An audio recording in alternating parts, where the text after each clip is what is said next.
Hello students, welcome to my YouTube channel squad. आज मैं लेके आई हूँ आप सभी के लिए short notes on digestive system. आज मैं आपको इसमें पूरा कवर करूँगी डाइजेस्टिव सिस्टम क्या होता है, कैसे ये फंक्शनिंग परफॉर्म होती है, कैसे सिस्टम वर्क करता है, ये सारी चीज़ें। तो बच्चों अभी आप लोग देख सकते हैं, मैं जूम करके दिखाती हूँ। ये जो आप देख रहे हैं, ये जो स्ट्रक्चर बना है, डायग्राम बना है, ये आपका है उन ऑर्गन से रिलेटेड जो आपके इन्वॉल्व हैं डाइजेशन के लिए। जैसे कि आपका mouth, then oesophagus, stomach, small intestine, large intestine, और इसके साथ कुछ ग्लैंड्स भी जो हमारे डाइजेशन में क्या करती हैं, हेल्प करती हैं। ओके, तो पहले ये समझते हैं कि डाइजेस्टिव सिस्टम होता क्या है। तो उसके लिए सबसे पहले मैं आपको इसको डिफाइन करूँगी। ह्यूमन डाइजेस्टिव सिस्टम एक्चुअली में है क्या? It is the system which consist of the alimentary canal. Alimentary canal कितनी बड़ी होती है? 9 मीटर लॉन्ग होती है। और ये किससे मिलकर बनी हुई होती है? It is associated with the glands like liver, pancreas, salivary glands, etc. Now, basically the organs which are involved in the whole process of this digestion, I have made the flow chart over here. आप ये देख सकते हैं। ऐसे करके आप अपने notes को भी बना सकते हैं और इस तरीके से आप अपने आंसर्स में भी लिख सकते हैं। ओके, तो पहला माउथ है, then oesophagus, stomach, small intestine, large intestine and anus. अब हम पढ़ेंगे कि इन सब में इंडिविजुअली किस तरीके से फंक्शनिंग परफॉर्म होती है। Okay, so be ready.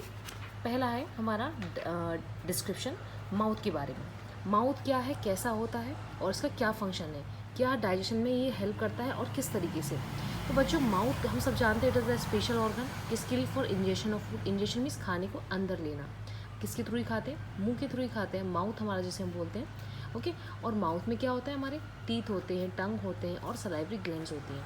ठीक है, बेसिकली ये सब मिलकर के क्या करते हैं? डाइजेशन में हेल्प करते हैं। ओके, टंग एक आपकी स्केलेटल मस्कुलर वॉलंट्री है। ओके, एक वॉलंट्री मसल आप कह सकते हो। ये आपका जो टंग का मेन फंक्शन है वो वॉलंट्री रहता है। ओके, टीथ किस लिए होते हैं हमारे माउथ में? ताकि आप च्यू कर सके, ग्राइंड कर सके फूड पार्टिकल्स को। Then food is crushed and chewed with the help of the teeth. Food को क्रश करना, च्यू करना, चबाना, ये कौन करता है? हमारे टीथ ही हेल्प करते हैं, अकेले टंग नहीं कर पाती है। देन सलाइवा का काम क्या होता है? कि वेट करना, किसको? फूड, जो आपने फूड इनटेक किया है उस फूड को वेट करना ताकि वो क्या हो सके, ईजी हो जाए उसको स्वेलो करना। Just to make it easier to swallow the saliva mix in the particular food and it makes it a bolus. Bolus एक बॉल लाइक स्ट्रक्चर होता है, सारे पार्टिकल्स इकट्ठे कंबाइन हो जाते हैं और एक बॉल लाइक स्ट्रक्चर बना लेते हैं। ठीक है, उसके अंदर आपका सलाइवा भी जो है वो मिक्स रहता है। सलाइवरी ग्लैंड सिक्रीट क्या करती है? एमाइलेज। बेसिकली ये जो एमाइलेज नाम का जो एंजाइम है, इसका मेन फंक्शन है कि स्टार्च को क्या करता है? डाइजेस्ट करता है। It digest the starch of food and converted into the maltose. Digest करने के बाद जो आपका स्टार्च है उसको मेल्टोज में कन्वर्ट करता है। बच्चों देखिए, मैंने ये आपको एक रिएक्शन के थ्रू भी समझाया। Starch plus salivary amylase will produce the sugar. That sugar name is maltose and it is a complex sugar. ये एक कॉम्प्लेक्स शुगर है। ओके, नाउ हम माउथ की बात कर रहे हैं तो ऑब्वियसली टीथ का डिस्क्रिप्शन पढ़ना हमारे लिए ज़रूरी है। तो बच्चों, टीथ जो होते हैं आप सबको पता है कि 4 टाइप्स के होते हैं। 1 2 3 4, you can see the names over here, incisor, canines, premolars and molars. बच्चों, जो इंसिजर्स टीथ होते हैं ये हमारे फ्रंट में प्रेजेंट होते हैं, अपर जॉ में और लोअर जॉ में। इनका बेसिक फंक्शन क्या होता है? ये हेल्प करते हैं हमारी कटिंग के लिए। किसके लिए? कटिंग। किसी फूड को हमें कट करना है, बाइट कट करना है या आपको फ्रूट्स कट करने हैं तो कौन कट करता है? इंसिजर्स। Then canines. कैनाइन्स का मेन फंक्शन क्या होता है कि उसको जो आपका फूड मटेरियल उसको टीयर करना। जैसे कि फॉर एग्जांपल शुगर केन को हम नाइफ से थोड़ी ना छीलते हैं, हम क्या करते हैं? हम यूज़ करते हैं हमारे कैनाइन्स को ताकि वो क्या कर सके, शुगर केन को पील ऑफ कर सके। Okay, so these are pointed and present next to the incisors and used for tearing basically. Then premolars and molars, these are the teeth which are responsible for the grinding in your mouth. जो food आपने खाया उसको grind करने में कौन help करता है? आपके premolars and molars. Okay, so this much is about the mouth. Now students, let us understand about the next thing, that is your dental formula. हमने टीथ के बारे में पढ़ा है तो हमें भी पता है कि एडल्ट में ह्यूमंस के अंदर होते हैं 32 टीथ्स। लेकिन वो 32 टीथ्स हम किस बेसिस पे काउंट करते हैं? बच्चों, तो अपर जॉ और लोअर जॉ हमारे माउथ में दो होते हैं। अपर जॉ यानी कि ऊपर की साइड जो है, नीचे का जो है उसको बोलते हैं लोअर जॉ। तो अपर की साइड आप देखेंगे दोनों में ही क्या होगा? अपर जॉ और लोअर जॉ में इंसिजर, कैनाइन, प्रीमोलर और मोलर, ये सारे टीथ प्रेजेंट होंगे, मगर उनकी नंबरिंग क्या होगी? तो बच्चों 2 1 2 3 ये हमारे कहाँ है? अपर जॉ में। 2 1 2 3 ये हमारे कहाँ है? लोअर जॉ में। ये मैंने लिख दिया है कि ये इंसिजर बता रहे हैं, कैनाइन, प्रीमोलर और मोलर टीथ्स। अच्छा, अब हम कैसे बताएंगे कि ये हमारे 32 टीथ्स हैं, कैसे काउंट करेंगे? तो पहले इसको ऐड कर लेंगे, डू 1 3 + 2 तो आपको मिलेगा 8, नीचे भी ऐसे कर लेंगे, मिला 8। इन सबको मल्टीप्लाई करना होगा 2 से, तो कितना हो गया 16/16 प्लस कर देंगे 32। तो बेसिकली ऐसे हम काउंट करते हैं कि हमारे माउस में कितने टीथ हैं अपर जॉ प्लस लोअर जॉ में मिला करके। नेक्स्ट ऑर्गन आता है बच्चों ईसोफेगस। ईसोफेगस क्या है हमारा?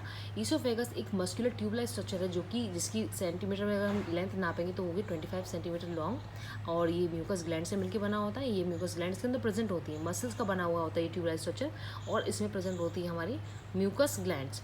ओके, म्यूकस ग्लैंड क्यों होती है? ताकि क्या कर सके, फूड को स्मूदर वे में नीचे हमारे स्टमक तक पहुंचा सके, just to make the food smooth to move. Okay, then partial digested food in the mouth. Partial यानी कि स्टार्टिंग में इनिशिएशन में आधा जो डाइजेस्ट हुआ है उसको बोलते हैं पार्शियली, थोड़ा बहुत जो डाइजेस्ट होता है उसको बोलते हैं पार्शियल। तो पार्शियल डाइजेस्टेड फूड कहाँ आएगा? माउथ से कहाँ जाएगा? ईसोफेगस के थ्रू होता हुआ पहुँचेगा हमारे स्टमक में। लेकिन जब वो एंटर करता है हमारे स्टमक में तो किस तरीके से आता है? तो जो हमारा मस्कुलर ट्यूबुलर स्ट्रक्चर है जिसको हम ईसोफेगस बोल रहे हैं, उसमें होता है रिदमिक कॉन्ट्रैक्सेशन एंड रिलैक्सेशन। ओके, और ये जो रिदमिक कॉन्ट्रैक्सेशन एंड रिलैक्सेशन हो रहा है, ये जो मूवमेंट है, इस मूवमेंट को हम बोलते हैं पेरिस्टाल्टिक मूवमेंट। क्या बोलते हैं? Peristaltic movement. ये जो मूवमेंट होता है ये वेवी होता है। कैसा होता है? वेवी। जैसे कि देखो बच्चों, मैं आपको बता देती हूँ ड्रॉ करके। जैसे ये आपका ईसोफेगस का पाइप जा रहा है, ठीक है, तो इसमें ये सब वेव लाइक स्ट्रक्चर बन के जाता है। दोनों साइड से आपको ये देखिएगा वेव लाइक स्ट्रक्चर से बन के जाएगा, और यहाँ से क्या हो रहा है, फूड पार्टिकल जो है वो डाउनवर्ड्स की तरफ पास ऑन हो रहा है। इसको बोलते, इस मूवमेंट को बोलते, जो ये फूड पार्टिकल मूव कर रहा है इसे बोलते हैं peristaltic movement. Okay, then at the end of the oesophagus there is a sphincter. Sphincter मतलब होता है फ्लैप लाइक स्ट्रक्चर, जो ऐसे ढक्कन की तरह बंद हो जाता है, ठीक है। वो क्यों लगा रहता है? ताकि जो आपने खाना खाया वो स्टमक से वापस आपके माउथ में ना ट्रांसफ़र हो, ठीक है। तो वहाँ पे होता है ईसोफेजियल आपका स्फिंक्टर, ओके, जिससे फूड जो है वो बैकवर्ड फ्लो ना जाए उसका।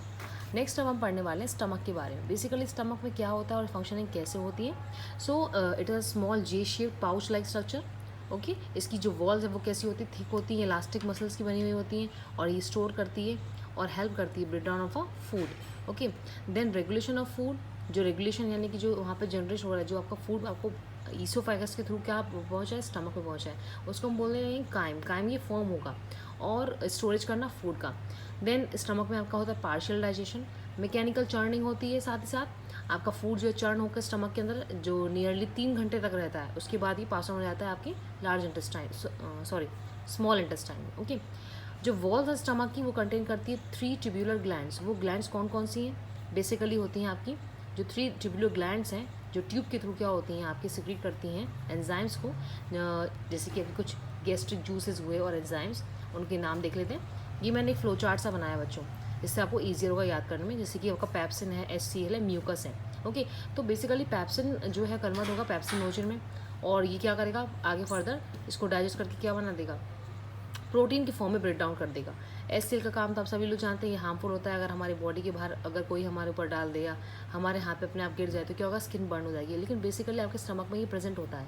और क्यों प्रेजेंट होता है? ताकि वो किल कर सके जर्म्स को जो आपके फूड के साथ एंटर हो रहे हैं आपके स्टमक में। Okay, and make the food acidic. Acidic उसका मीडियम जो है वो वहाँ का कैसा बना देते हैं, एसिडिक बना देते हैं। क्यों? क्योंकि पैप्सिनोजन जो है वो डाइजेस्ट कहाँ होता है, जहाँ पे मीडियम क्या होता है, एसिडिक होता है, that's why. Then mucus. Mucus basically क्या है, एक स्टमक की जो वॉल्स होते हैं, स्टमक की वॉल्स को जो कवर कर रहा है ताकि HCl से उसमें बर्निंग ना हो पाए, that is a mucus. Okay, now in stomach the break down of the bile salts. क्या क्या होता है? पहला बाइल सॉल्ट्स का ब्रेक डाउन होता है, और क्या बन जाता है, ब्रेक डाउन होने के बाद लार्ज फ्लैट जो फैट है आपका उसके ग्लोब्यूल्स बन जाते हैं। इस प्रोसेस को हम क्या बोलते हैं, emulsification. This process is called emulsification. And stomach is located upper side of the abdomen region. Abdomen region I hope you guys know very well. नहीं पता है तो मैं आपको बता देती हूँ। एब्डोमेन रीजन देखिए डायग्राम से बता देती हूँ। जो आपके ये ऊपर का, अगर यहाँ पर मैं एक लाइन ड्रॉ कर दूँ तो ये क्या कहलाएगा, एब्डोमेन रीजन। क्या कहलाएगा, एब्डोमेन रीजन। ओके बच्चों, तो अब इसके बाद जो लार्ज इंटेस्टाइन है अब हम पढ़ेंगे सेकंड पार्ट में। अगर आप इसको आगे पढ़ना चाहते हैं अच्छी तरीके से और इसी तरह के शॉर्ट नोट्स चाहिए तो कंटिन्यूशन के लिए आप इसका सेकंड पार्ट ज़रूर देखें, और इस चैनल को लाइक और सब्सक्राइब करना ना भूलें, ताकि आपको ज़्यादा से ज़्यादा अपडेट्स और इस तरीके के शॉर्ट नोट्स टेबल फॉर्म में आपको ये जो टेबल फॉर्म में बना करके मैं दे रही हूँ या फ्लो चार्ट के फॉर्म में ये आपको देखने को मिले, ताकि आपकी स्टडी ईजियर और इंटरेस्टिंग हो जाए। Okay, so bye bye, thank you so much.